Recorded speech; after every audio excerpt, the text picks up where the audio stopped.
बच्चों, कैसे हो आप लोग। चलिए स्टार्ट करते हैं आज की पढ़ाई। तो स्टूडेंट्स, अभी तक मैंने आपको सोशल स्टडी में, हिस्ट्री में आपके एक चैप्टर, ज्योग्राफी में आपके 2 चैप्टर ले लिए हैं, ऑलरेडी कंप्लीट हो चुके हैं। आज मैं आपका सिविक्स लेना चाहती हूँ। सिविक्स में हमारा कुछ भी नहीं हुआ है, तो सिविक्स का फर्स्ट चैप्टर आज हम स्टार्ट कर रहे हैं। ओके स्टूडेंट्स, जिस तरह से आपने ज्योग्राफी, हिस्ट्री इसको पढ़ा, आपको लगने लगा होगा कि सारे चैप्टर्स जो होते हैं, सारे टॉपिक्स जो होते हैं, सारे आपके बुक के पोर्शन जो होते हैं, बहुत जरूरी होता है पढ़ना, है ना। इसी तरह से अब बात आती है हमारी सिविक्स की। सिविक्स भी स्टूडेंट्स उतना ही इम्पोर्टेंट है जितना कि ज्योग्राफी और हिस्ट्री। सिविक्स में जब तक आप नहीं पढ़ोगे, आपको कैसे पता चलेगा कि आपकी गवर्नमेंट कौन है, आपके लीडर्स कौन कौन से होते हैं, वो क्या काम करते हैं, आप जिस कंट्री में रहते हो उसको कौन चलाता है, वर्ल्ड को कौन चलाता है, वर्ल्ड के डिवाइडेशन कंट्रीज में कौन कौन से हो रखे हैं, अपने कंट्री के स्टेट्स कौन कौन से हैं अलग, उनको कौन चलाता है ना। इस तरीके से ढेरों क्वेश्चंस होते हैं, रूल्स रेगुलेशंस क्या हैं। तो जब तक आप सिविक्स नहीं पढ़ोगे आपको ये सब नहीं मिलने वाला। तो चलिए स्टार्ट करते हैं हम अपने फर्स्ट चैप्टर से, जो है डेमोक्रेसी, जिसको कहते हैं प्रजातंत्र, डेमोक्रेसी। ओके, स्टार्टिंग हम इसी चैप्टर से करने वाले हैं। फर्स्ट चैप्टर है सिविक्स का। सबसे पहले स्टूडेंट्स, ये चैप्टर शुरू करने से पहले जरा आप सोचो, आप जिस जगह पर रहते हो, आप जिस घर में रहते हैं, आप जिस सोसाइटी में रहते हो, आप जिस सिटी में रहते हो, कभी आपके दिमाग में ये क्वेश्चन आया कि आखिर सड़कों पर रूल्स किसका चलता है। एक नियम से लोगों का एक साइड से आना, एक साइड से जाना, रोड्स को मैनेज करना, इसके अलावा स्ट्रीट लाइट्स का मैनेजमेंट, इसके अलावा और भी बहुत सारी बातें, शॉप्स पर एक लिमिट के बाद बंद हो जाना, खुलना, हमारा किस वक्त जाना घर से बाहर, बहुत सारी चीजें ऐसी होती हैं जिन पर एक रूल्स और रेगुलेशंस की जरूरत पड़ती है। आप देखो, अगर कोई भी नियम कानून ना बनाए जाए, हमें कोई भी ना देखे, ना समझे, ना हमारे ऊपर किसी का भी कानून हो, तो सोचो जिस तरीके से एक भीड़ लगातार एक साइड में चलती चली जाती है, उसको कोई देखने वाला नहीं होता, अनकंट्रोल्ड वो किसी के कहीं भी निकलते चले जाते हैं, उसी तरह से हमारी लाइफ हो जाएगी अगर हमें कोई रूल्स रेगुलेशंस हमारे ऊपर ना हो। इसीलिए स्टूडेंट्स, गवर्नमेंट का होना बहुत जरूरी होता है। गवर्नमेंट हमें वो प्रोवाइड कराती है कि हमारे लिए कौन से नियम कहाँ जरूरी हैं। आपके लिए आपको ये बताया जाता है कि आप इतनी लिमिट के अंदर अपना इस काम को कर सकते हो, आप ऐसे कर सकते हो, क्या है कानून, किस तरीके से आपको किस सिचुएशन में आपको आगे बढ़ना है। बहुत सारी बातें होती हैं जो हमारी गवर्नमेंट से रिलेटेड होती हैं। वही होता है the body that provides us all of these services. ये सारी चीजें जो हमें बॉडी प्रोवाइड कराती है, वही हमारी, जिसके लिए हम क्या करते हैं, हमें गवर्नमेंट बहुत सारी चीजें प्रोवाइड कराती है और इसके बदले में हम उसको क्या देते हैं, टैक्स देते हैं, है ना। और उससे क्या होता है, वही कहलाता है हमारी गवर्नमेंट। ठीक है, हमारे नियम कानून और बहुत सारे, आप देखो जाके बाहर निकलो, आपको कहीं ना कहीं डिसिप्लिन मिलेगा, बनाना पड़ता है, वो सारी चीजें करता है हमारा गवर्नमेंट।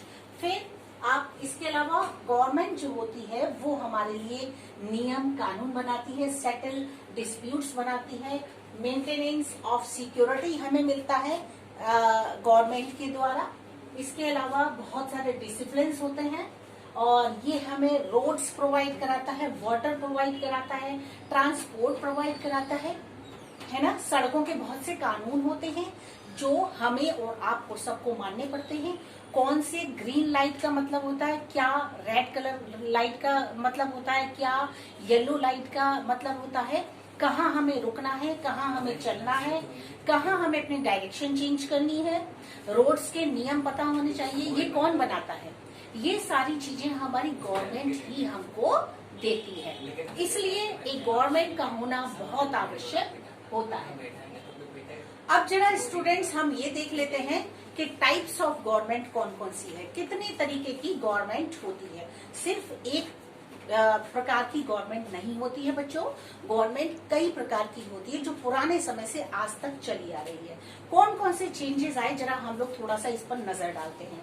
सबसे पहली गवर्नमेंट होती है वो है मोनार्ची गवर्नमेंट। जरा देखते हैं मोनार्ची गवर्नमेंट क्या होती है। ठीक है, मोनार्ची गवर्नमेंट स्टूडेंट्स वो गवर्नमेंट होती है जो हेरिडेटरी होती है। मतलब पहले के समय में किंग क्वीन हुआ करते थे, राजा रानी होते थे, वो राज्य करते थे, वो ही हमारा शासन चलाते थे, और उनके बाद उसकी मृत्यु के बाद उसका बेटा ही उस सीट पर आएगा, उस सिंहासन को संभालेगा।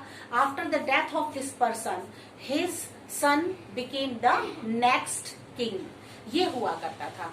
और चाहे कितना भी कोई भी कैपेबल हो या योग्य हो, या जो आने वाला बेटा है उसका वो कैपेबल है या नहीं है, इससे कोई फर्क नहीं पड़ता, उसको राजा ही बनाया जाता था। तो पहले के समय में ऐसा होता था, उसको स्टूडेंट्स कहा जाता था हिरार्चिकल। ठीक है, वो हमारी मोनार्ची गवर्नमेंट के अंतर्गत आता है, जिसकी एग्जाम्पल आप सऊदी अरेबिया और यमन में देख सकते हो, है ना। और देखो आप इसका एक और एग्जाम्पल आपको देती हूँ। सबसे पहला मुगल शासन में किंग कौन था हमारा, वो नाम बताइए आप, वो कौन था। सबसे पहला मुगल शासक था हमारा बाबर, बाबर के बाद उसका बेटा हुमायूं, हुमायूं के बाद उसका बेटा अकबर, अकबर के बाद नेक्स्ट उसका बेटा आया जहांगीर, जहांगीर के बाद में शाहजहां, शाहजहां के बाद में औरंगजेब आई, उसके बाद में जो लास्ट मुगल शासक था वो कौन था, बहादुर शाह जफर। इस तरीके से वो सारे एक दूसरे के पुत्र थे, एक के बाद एक के बाद एक के बाद सन ही आया जो कि उस सिंहासन को उसने संभाला। यही गवर्नमेंट कहलाती है मोनार्चिकल गवर्नमेंट। ठीक है, इस तरीके से जो शासन चलता है, जो गवर्नमेंट होती है, उसको कहा जाता है मोनार्ची गवर्नमेंट। ठीक है, ये क्लियर हो गया। सेकंड, ओलिगार्ची। क्या होता है ओलिगार्ची गवर्नमेंट स्टूडेंट्स? ओलिगार्ची गवर्नमेंट वो होती है जो लोगों का एक ग्रुप होता है, उसमें बहुत सारे लोग होते हैं, वो ग्रुप में दूसरों के ऊपर शासन करते हैं, उनका ही राज्य चलता है, वो जैसा चाहते हैं वैसा दूसरों से करवाते हैं और उनकी बात को मानना ही पड़ता है, आपको पसंद है या नहीं है। लेकिन क्योंकि वो आपके शासक हैं, वो आपके ऊपर राज्य कर रहे हैं, तो डेफिनेटली आपको उनकी बात माननी होगी। और ये हो नहीं सकता कि आपकी बात मनवा ली जाए, आप अपनी बात को कह नहीं सकते। उनका इतना ज्यादा अधिकार होता है, इतना ज्यादा प्रेशर होता है लोगों के ऊपर कि उनकी बात पब्लिक को माननी ही पड़ती है। वो होता है ओलिगार्ची। स्मॉल ग्रुप होता है लोगों का, छोटा सा एक ग्रुप बना होता है जिसमें इस टाइप से कुछ मेंबर्स होते हैं जो कि आम पब्लिक को चलाते हैं, वो होती है हमारी ओलिगार्ची गवर्नमेंट। थर्ड होता है थियोक्रेसी, थियोक्रेसी गवर्नमेंट। ये गवर्नमेंट वो होती है जिसमें रिलीजियस लीडर्स होते हैं, मींस धार्मिक लोग एकत्रित हो जाते हैं, वो एक साथ दूसरों पर शासन करते हैं, चाहे वो बात दूसरों को अच्छी लगे या बुरी लगे, इससे कोई मतलब नहीं है, लेकिन उन्हें अपनी बातों को दूसरों को मनवाना ही पड़ता है, वो बातें दूसरों को माननी पड़ती हैं उनकी, वो उनके ऊपर कंप्लीटली शासन करते हैं। जैसे एग्जाम्पल देखिए, ईरान, वेटिकन सिटी, ये वो एग्जाम्पल्स हैं जहां पर कि इस तरीके की गवर्नमेंट हुआ करती है। ठीक है, तो ये वो ग्रुप होता है रिलीजियस लीडर्स का, जो दूसरों पर शासन करते हैं, दूसरों पर राज्य करते हैं, किसी भी तरीके से वो अपनी बात को ही आगे रखते हैं। किसी को राइट नहीं बनता कि कोई भी अपनी बात को अपनी गवर्नमेंट से कह सके या उससे अपनी ओपिनियन दे सके, इस तरीके का कोई भी रूल नहीं होता था। उस समय में लोगों को अपनी बात माननी ही पड़ती थी उनकी, तो वो कहलाती है आपकी थियोक्रेसी गवर्नमेंट। फिर आ जाइए आप नेक्स्ट, डिक्टेटरशिप। नाम से लग रहा होगा, डिक्टेटरशिप मतलब एक इंसान का बहुत ज्यादा दूसरों पर प्रेशर होना, हुकूमत चलाना, डिक्टेट करना दूसरों को, है ना।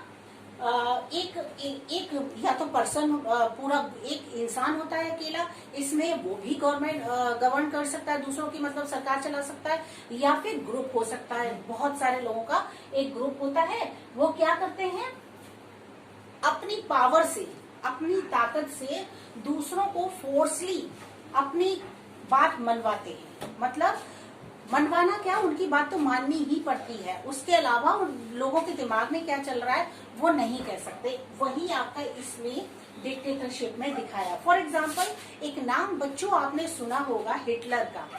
हिटलर जो था बहुत ज्यादा निर्दयी था, उसका शासन बहुत ज्यादा चलता था। वो क्या करता था, जर्मनी का पर्सन था वो, हिटलर नाम से ही लोग डरते थे।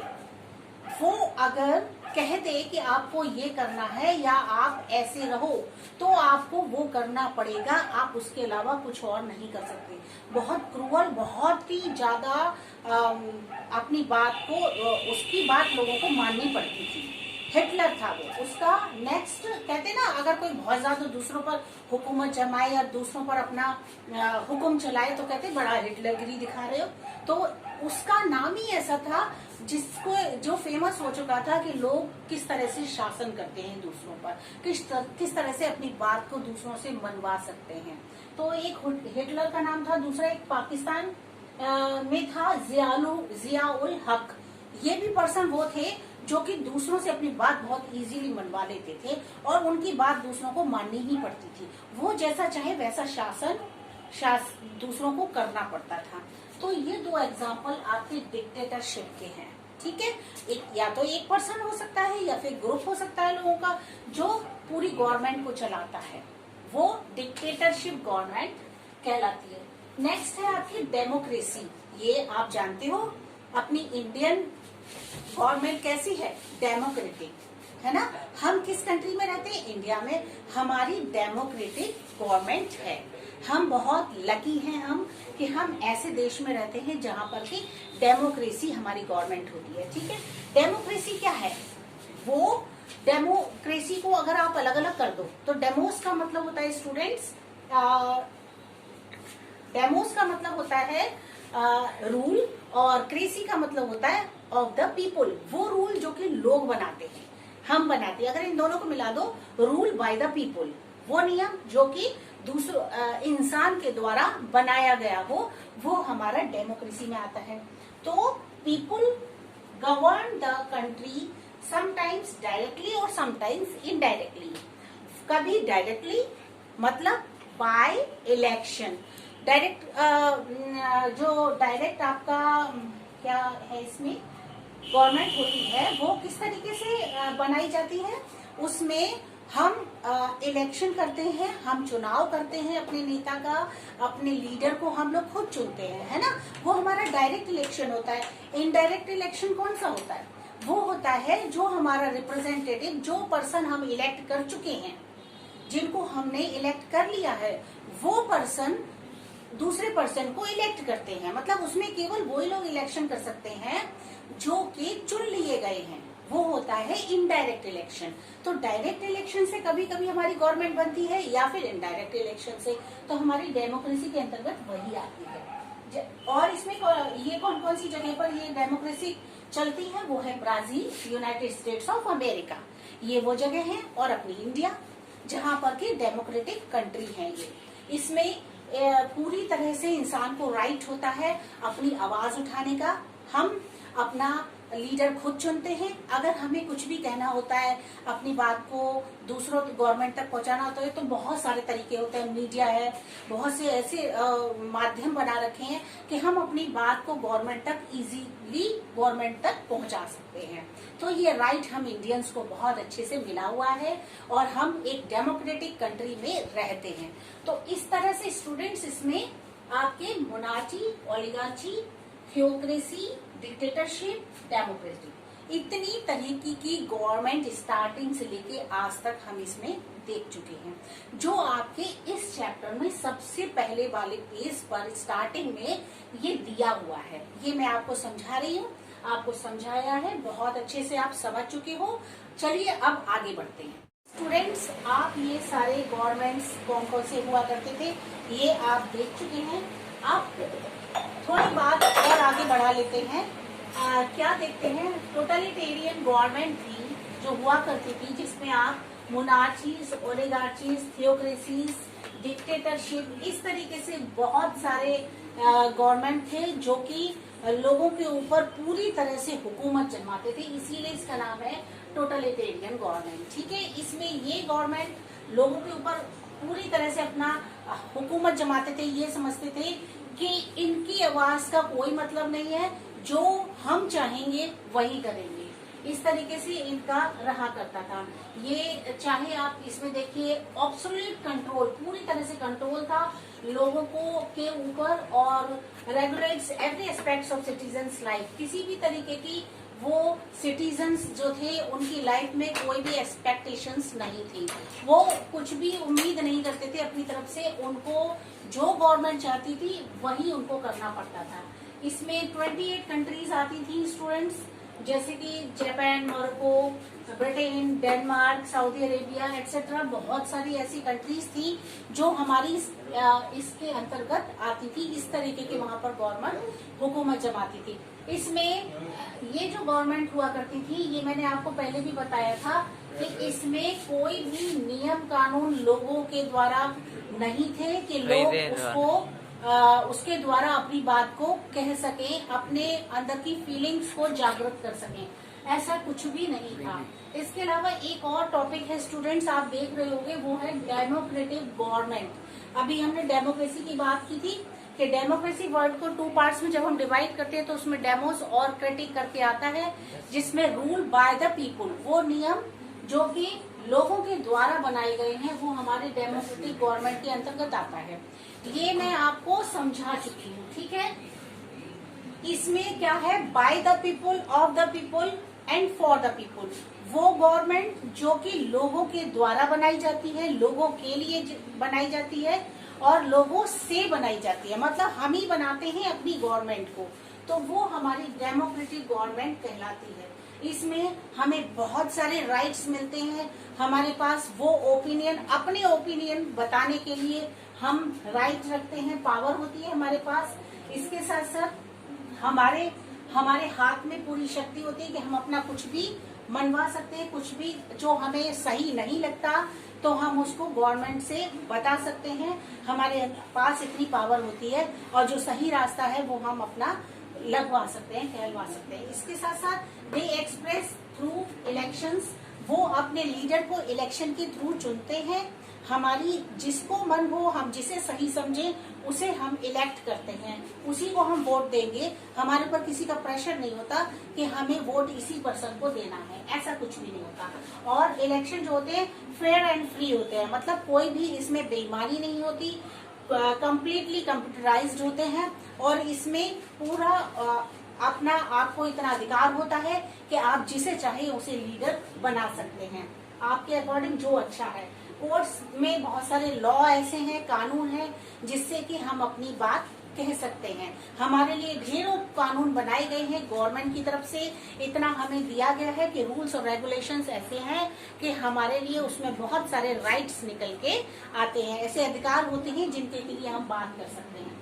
इसके साथ साथ डायरेक्ट और इनडायरेक्ट डेमोक्रेसी है हमारे देश के अंदर, हमारे इंडिया में। जैसे कि डेमोक्रेटिक कंट्री में डायरेक्ट और इनडायरेक्ट डेमोक्रेसी होती है। जैसे डायरेक्ट डेमोक्रेसी क्या होता है कि अभी मैंने आपको पहले भी बताया था, डायरेक्ट डेमोक्रेसी में मतलब हम अपने लीडर को खुद चुनते हैं, है ना, बाय इलेक्शन, वो हो गया डायरेक्ट डेमोक्रेसी।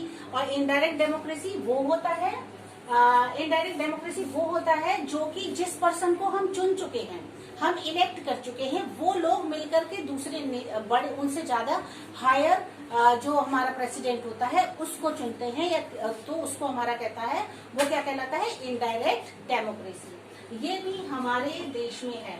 जैसे कि पब्लिक क्या करती है अपने आज के समय में क्या है, हमारे प्राइम मिनिस्टर होते हैं जिसको हमारा पब्लिक चुनती है, हम बनाते हैं रिपब्लिक के द्वारा रिपब्लिक गवर्नमेंट है हमारे यहाँ, जैसे हम प्राइम मिनिस्टर को चुनते हैं।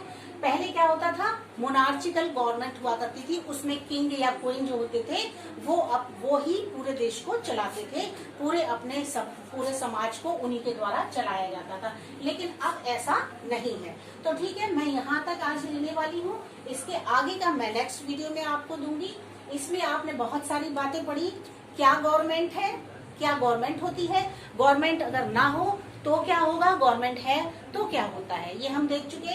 इसके अलावा हमने इसमें देखा कि डेमोक्रेसी क्या होता है।